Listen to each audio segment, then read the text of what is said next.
大家好，欢迎来到独处咖啡屋，我是一彩，和你一起了解生活，享受美好的独处时光。今天这期咖啡屋要讲的内容是一个女人有没有福运，看她这一点就知道了。希望你喜欢，订阅支持。有句老话是这样讲的，男人有福，多是自身福，女人有福，那一定是全家福。诚然如是，一个女人的福运不仅仅是代表了自己，更是代表了全家的命运。单位里的张姐是大家公认的有福气的女人，她工作上那叫一个能干，总是风风火火，成绩斐然，让人佩服得五体投地。而说到家庭生活，她更是经营得有声有色，让人羡慕不已。张姐和老公结婚都20多年了，感情还像刚谈恋爱那会儿一样甜蜜。他们夫妻俩总是相互扶持，共同面对生活的风风雨雨。而且张姐还有2个特别争气的孩子，学习成绩优异，每次考试都能拿回奖状，让张姐和老公脸上倍儿有光。更难得的是，张姐的父母虽然年事已高，但身体硬朗，精神矍铄。张姐一有空就会回家看望他们，陪他们聊天解闷，让老人家感受到浓浓的亲情和温暖。这一家人啊，真是和和睦睦，团结兴旺。每当有人夸张姐家庭事业双丰收时，她总是谦虚地笑笑说，福气不是天上掉下来的馅饼，而是靠自己一点一滴修来的。每个人都渴望过上幸福快乐的生活，因此追求充满福气的生活也是我们的目标。然而福运并非从天而降的恩赐，而是需要我们积极创造和不懈努力才能实现的。一、无福之人的身上有这4个明显的特征。1、神经过于敏感，凡事容易想太多。有的人经历过一些难过的事情，就习惯性地保护自己，对周围的事物特别敏感。他总是生活得很谨慎，别人觉得没什么大不了的事情，他却会一直放在心上，很多心事都积压在心里，难以忘记。时间一长，这些放不下的东西就变成了心病，连最好的医生都很难治愈。朋友阿然不仅外貌出众，更拥有一颗细腻而敏感的心，与许多人心目中的女强人形象截然不同。她在一家知名公司担任高管，虽然事业有成，但家庭背景并不显赫，也没有显赫的家族可以依靠。因此在职场上，她始终保持着谦逊谨慎的态度，对待每一个项目，每一次会议都全力以赴，生怕有任何疏漏影响团队的进度或公司的声誉。在同事和朋友面前，阿然总是那个笑容可掬、善解人意的人。他懂得如何平衡工作与生活，如何在繁忙的日程中抽出时间关心身边的人。他的礼数周到，无论是与上司沟通还是与下属交流，都能让人感受到他的真诚与尊重。然而在光鲜亮丽的背后，阿然也有着自己的烦恼与挣扎。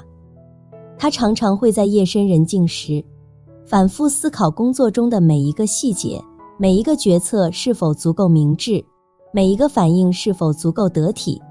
这样的性格真的活得很累，也注定会与福气擦身而过。许多事情放不下要比看不破更累，背负的东西太多，只会步履蹒跚。2、心胸狭隘且善妒，总是见不得别人好。人和人之间总是存有一定差距，这并非不可逾越的鸿沟，关键在于自己如何看待。如果我们能够正视自己的不足，不逃避不掩饰，而是勇敢地面对并寻找提升的方法，那么即使我们无法立刻与优秀的人并驾齐驱，也能够在不断的努力中逐渐缩短与他们之间的距离。这种积极的态度不仅能够帮助我们成长，还能让我们在过程中收获更多的经验和智慧。然而如果我们无法保持平衡的心态，反而因为看到别人的成就而心生嫉妒，甚至被这种负面情绪所驱使，走上了不正当的道路，那么我们就真的是在误入歧途了，而且还会让我们失去更多的东西，包括人格和尊严。阿水和林优是同一家知名科技公司的研发部精英，他们因一次项目合作而结缘，成为了无话不谈的好友。然而，在职场的激烈竞争中，两人的关系逐渐变得微妙起来。阿水以其敏锐的洞察力和不懈的创新精神，在项目中屡建奇功，多次获得公司高层的认可。相比之下，林优虽然同样才华横溢，但总感觉在关键时刻稍逊一筹。起初，林优对阿水的成就表示由衷的祝贺，但随着时间的推移，心胸狭窄的林优嘴上不说，心中却十分不甘。慢慢的，一种不易察觉的嫉妒情绪在心中悄然滋生。一次，公司决定启动一项至关重要的新技术研发项目，阿水和林优都是项目负责人的热门人选。在嫉妒心的驱使下，林优开始私下收集信息，试图找出阿水工作中的瑕疵，并在团队会议上提出，试图削弱阿水的竞争力。然而，阿水凭借自己的智慧和团队的支持，不仅化解了危机，还以更加出色的方案赢得了项目的主导权。善妒之人总是误入歧途，把重心放在防备他人之上，将眼界和格局都自我限制，凡事不从自己身上深究原因，只会怨天尤人，最终只能原地踏步。3. 为人懒惰不上进计，希望于歪门邪道。韩愈在《进学解》一文中曾言：业精于勤，荒于嬉，行成于思，毁于随。无论从事哪种职业，要想脱颖而出，必须勤奋努力，懒惰只会导致彻底的失败。不愿意付出辛劳，却期望获得显著成就，无论在何处都只能是空想。有些人总梦想通过捷径或不正当手段来改变自己的命运，然而这终究是不切实际的幻想。朋友阿水凭借着自己的智慧与努力，在广告界崭露头角。他创意无限，总能洞察市场先机，为客户打造出既具创意又具时效的广告方案。然而，随着时间的推移，阿水开始逐渐沉迷于生活的安逸与享受之中。他发现，比起那些需要耗费大量脑力和体力的创意工作，逛街购物、品尝美食、追剧、看电影似乎更能让他感到放松和满足。于是，他渐渐地将自己的时间和精力从工作中抽离出来，投入到这些看似轻松愉悦的活动之中。起初，阿水还能保持着一定的职业素养，偶尔接一些轻松的项目来维持自己的职业形象。但随着时间的推移，他变得越来越懒惰，对工作的热情也逐渐消磨殆尽。他开始频繁地请假，迟到早退，甚至有时候连基本的工作任务都无法按时完成。公司的领导和同事们都对阿水的变化感到惊讶和失望。他们曾经寄予厚望的职场精英，如今却变成了一个沉迷于享乐、不思进取的人。阿水的职业生涯也因此陷入了低谷，他曾经的辉煌与成就也都成了过眼云烟。正所谓天助自助者，自助者人恒助之，唯有踏实努力的付出，方能得到与之对等的回报。4. 自私自利，没担当，不愿承担责任。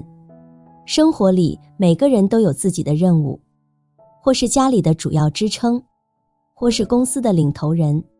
职位越高，责任就越重，付出的也就越多，这通常需要很大的勇气和智慧，特别是在重要的事情上，要能立刻做出决定。但有些人总是犹豫不决，不知道该前进还是后退，事情没做好就想着把责任推给别人。朋友王月继承了家族企业，心怀壮志，却时常感到力不从心。他聪明且富有远见，他对公司的发展有着清晰的蓝图，但每当面临重大决策时，内心的完美主义与对失败的恐惧交织在一起，让她陷入了无尽的犹豫之中。她渴望每一个决策都能精准无误，却也因此错失了不少良机。在管理团队上，王悦同样显得既严格又矛盾。她渴望培养出一支忠诚且高效的队伍，因此不惜重金引进人才，并委以重任。然而，当团队在探索中遭遇挫折时，她往往难以保持最初的信任与耐心，转而变得苛责与急躁。这种反差让不少优秀的员工心生寒意，逐渐失去了对团队未来的信心。王悦深知自己急功近利的性格弱点，却难以在短时间内改变。他渴望看到公司迅速成长，却忽略了企业发展需要时间与耐心。每当项目进展不如预期时，他便会推卸自己的责任，只一味地责备下属。这种情绪如同毒药一般，慢慢侵蚀着整个公司的氛围。久而久之，王悦发现公司内部出现了严重的信任危机，员工们开始对他敬而远之，甚至有人开始私下寻找新的出路。更糟糕的是，竞争对手趁机而入，不断蚕食着公司的市场份额。责任这份重担，如果不能扛着肩上行走，便会砸到自己的脚，以后也寸步难行。越是畏缩在后面，没有担当，越是活得一事无成。2. 有福运的女人都有这3样东西。1. 有一颗善良的心。善良是人性中不可或缺的一部分，它与我们同生共长，源自内心深处的爱意，构成了我们性格的底色。对于女人而言，善良的心就是她的福气。这是一个真实的故事。一个女人在肉类加工厂工作，每天重复着相同的任务。某天，当她完成了一天的工作，按照惯例走进冷库进行最后的检查。不幸的是，冷库的门意外地关闭了，将她困在了这个冰冷的空间里，与外界隔绝。她拼尽全力呼喊敲打，但她的声音在空旷的库房中回荡，却无人回应。此时，大多数工人已经离开，留下她在这冰冷的黑暗中挣扎求生。时间一分一秒地过去，5个小时的绝望与挣扎，让她的生命几乎走到了尽头。就在这时，工厂保安发现了异常，他及时赶到并打开了冷库的门，将这位几乎陷入绝境的女人救了出来。获救后，他感激地询问保安为何会想到去开冷库的门。保安微笑着回答，他在这家工厂工作了20年，见证了无数工人的来来往往，但在这众多面孔中，只有他每天早晚都会主动向他问好和道别。这种简单的礼貌和尊重，让他感受到了自己的价值和存在。保安继续说道，很多人可能觉得我只是一个不起眼的保安，但你的问候让我知道，我也是这个大家庭中的一员，也值得被尊重和关心。今天下班时，我没有听到你像往常一样跟我说嗨，明天见，心里就隐隐觉得不对劲，所以我决定去工厂里转转，看看能不能找到你。幸运的是，我找到了你，也听到了你的呼救声。即便某些女人可能性格上显得有些固执，情绪上偶尔急躁，她们的内心却充满了善良。这类女人极易动情，共情能力极强，可能仅仅因为一条视频、一张图片或一句话便泪眼婆娑。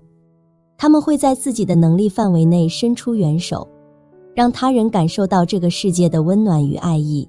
那些心怀善念的人，往往能够享受到家庭的和睦与生活的顺遂，他们更能够感知到生活的美好，成为家庭幸福的先兆。爱是能够流转的，善待他人，最终也会惠及自己。心存善意，就是在为自己积累福报。2. 有一张克制的嘴。小飞是一个非常会说话的太太。有一天，她感觉身体有点累，就走到正在电脑前全神贯注打游戏的老公身边，温柔地对他说，亲爱的，我现在觉得有点累，你能不能帮我个忙，把碗洗一下呢？老公正沉浸在游戏的世界里，头也没抬，就随口说了一句，我也很累啊，我今天在公司忙了一整天，也很辛苦。但小飞并没有生气，他反而用更加柔和的声音说，是啊，我知道你上班真的很辛苦，我完全能理解你的感受，那我是不是应该更加体贴你一些，自己去把碗洗了呢？说完，他就转身往厨房走去。这时，小飞的老公突然感到一阵愧疚，他意识到自己刚刚的话可能有些过分，于是他猛地一下从椅子上站了起来，快步跑到厨房，对小飞说，不，我只是说我今天也累，并不是说我不想洗，还是我来洗吧。说着，他就抢过小飞手里的碗，开始认真地洗了起来。